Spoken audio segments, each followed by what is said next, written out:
Carl Wheatley fought for custody of his daughter Alexa Marie. Weeks after he got it, he beat the 4-year-old to death. Two councils have been criticised today for weakness in management, confusion about procedure and not doing enough to respond to warning signs.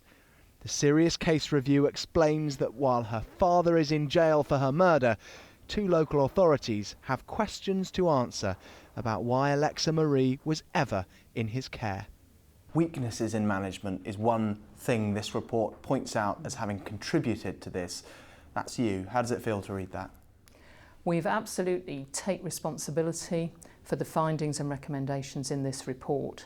It is important that we do that, and that myself and my managers have led the response to this tragedy. Could it happen again? Nobody can be 100% sure that these sorts of incidents won't happen again. Alexa Marie was taken into foster care in 2012. Carl Wheatley applied for custody the following year. In November, a court gave him custody despite concerns from foster carers and a psychiatrist who said he'd intimidated him.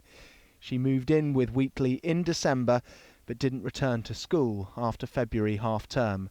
No one saw her for another fortnight until on March the 12th, Carl Wheatley called an ambulance to say she'd stopped breathing. She was pronounced dead in hospital. It's thought the violence here lasted for 10 days. During that time, Carl Wheatley made excuses to Alexa Marie's school and cancelled social worker visits.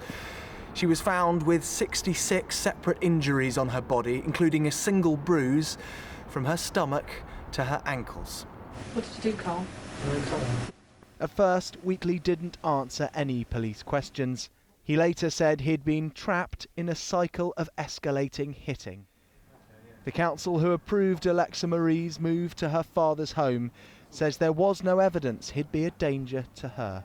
With the benefit of hindsight, one can look at a lot of the paperwork, a lot of the assessments done at the time, and say now we know the end result should have been different. It sounds like he was able to hoodwink social services. He was able to hoodwink your team pretty easily into overlooking obvious problems. Well, he certainly presented as a very credible parent, and indeed... It didn't sound very difficult to hoodwink you. Even at the end, he was still, for example, phoning in, which is quite unusual behaviour.